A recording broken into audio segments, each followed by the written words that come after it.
Welcome back to Timer Bowling Video Ball Reviews. We are testing the new Motiv Subzero Forge.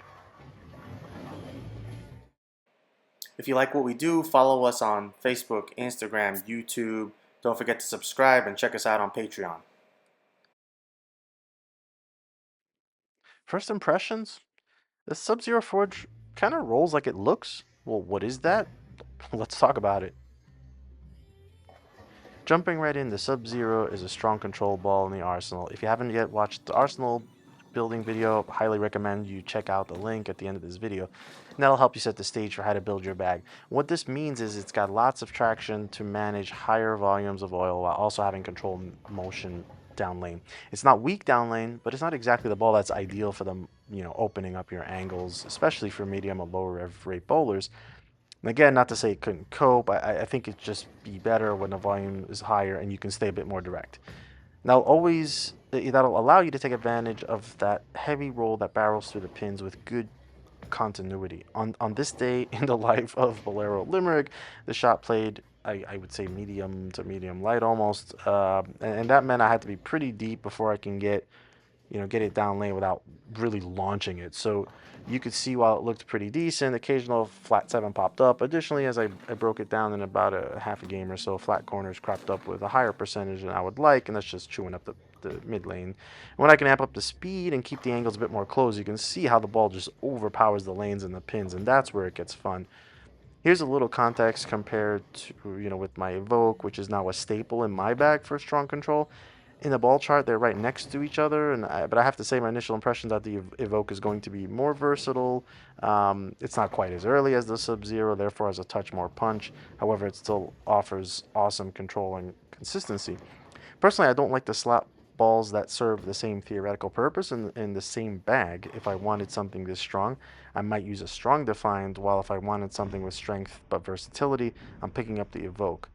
But the more I think about it, I feel like the Sub-Zero could be in the bag as a step up to the Evoke, as it does offer something different enough. Now on to Tyler, and you still see the same type of early control motion. Now balls like this feel like they roll no matter what, which give you confidence you aren't going to blow through the spot on a pattern. He had to get deep to find the pocket. He also had to move the breakpoint in a bit, but this one's I would say a little tough on this pattern. It's just simply not enough volume for as strong and early rolling as the Sub-Zero is. With that said, he still really liked the shape. I mean, yes, he and I left corner pins, but all due to the ball being too strong. And it has to tell you something that despite the lower carry, we can see past that and really like the shape of the Sub-Zero. Somehow there seemed to be a really nice matchup of the cover and core where you get that it almost looks like a dual move. You get an early roll and then another kind of punchy move down lane. Now let's take a quick look at Brian tossing the new Sub-Zero Forge, and given his history with the OG Forge and the fact that it's still in his bag, he has high expectations for the Sub-Zero, and I'll tell you it didn't disappoint. That early roll works so well for him, especially since he will be a bit more direct than Tyler and I.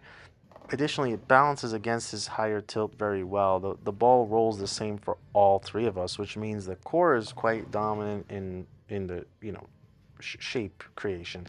Of course, traction will always be mostly due to cover. Just kind of have to throw that in there. He got lined up quickly. This isn't a ball that hooks early and stops. It starts up early but keeps continuing, almost like it has two moves. Like I said, for Brian, about 14 to 10 worked well, and as it transitioned, he moved in, and it continued to work well. He still had a better look when he kept it in a bit at the break point with how strong it is, but it still came back from the pitches wide. All in all, this looks to be a really nice offering for Motiv. It's a big, strong, early, heavy rolling piece. It needs some volume, hence fits in the strong control slot in the bag. Thanks for watching, and we'll see you in a future episode.